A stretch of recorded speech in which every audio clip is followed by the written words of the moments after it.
Kayla McBride, she couldn't miss versus the Wings. So Matthew, so last night in the Minnesota Lynx when they played against Paige Beckers and them, Kayla McBride went like absolutely nuclear against the Dallas Wings. She dropped a career high 43 points, made 16 of 21, like it shows there, drained the league record 10 3-pointers and a 103-90 win that also locked up the first playoff spot for the Lynx. This woman, she just couldn't miss from deep. But I want to know, what do you think, Matthew? Does this put her in the early MVP conversation because she does have solid numbers throughout the year, or is it just one of those special nights? One of those special nights. I mean, she's still the third best player on her team, but that's a super high ceiling. If this is the third best player on your team, because you look at she was nuclear the other night, 16 for 21, 10 of 14 from three. But for the whole season, she's shooting 46 from the field, 42 from three, 91 from the line. So she's an absolute sniper.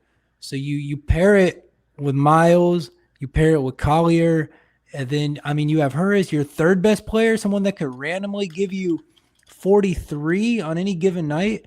And that's why this team is 27-7 and leading the WNBA. But I'll tell you what's really scary about that. They have the best record in the WNBA, and they've only had Collier, their perennial all-star.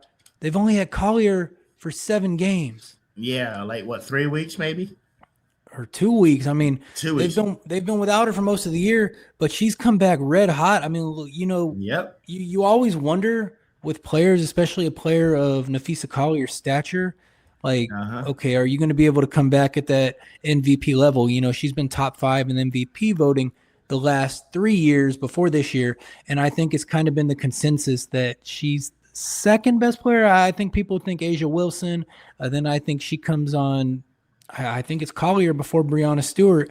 And so you wonder, is she going to be able to play at that level? And I think the thing is asked and answered, because you look at what Collier is giving you, and 19, 7, and 5, doing a little bit of everything. No, 19, 7, and 4, but on 51% shooting, 50% from the field.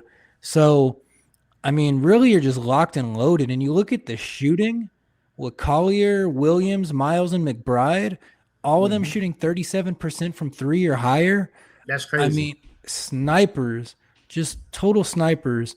And so it's pretty exciting. But you wonder if they can do it in the postseason, because Minnesota's been good in previous years, and it feels like, something. Wait a minute, Matthew. Don't tell me we're going to have the same thing that happened with the Golden State Warriors versus LeBron and them, where they just foiled all their plans after having the best record of the season. I think, Minnesota's folded in the playoffs before, but I don't know that. But now with these people. Yeah, exactly. I don't know that they've ever had this complete of a team.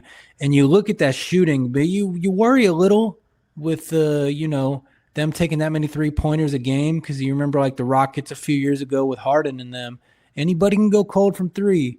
Anybody can miss 23s in a row. So you worry about that maybe a little, how reliant they are on shooting. But when you have a star like Collier who can kind of do it all, create her own shot, play make, and you have Miles on the other side who looks like a young version of just exactly that in terms of being able to do it all on a basketball court. And then you mix in some snipers like McBride. I think they got to be the favorite right now to win the title.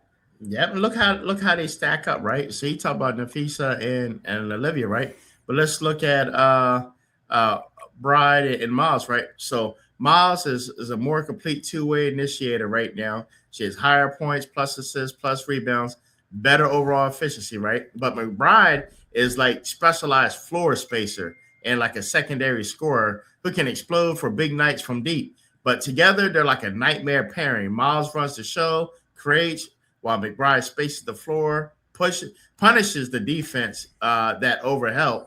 And, man, the Lynx elite record and offense show how well the veteran shooter and that young playmaker in Olivia Miles, just great combination.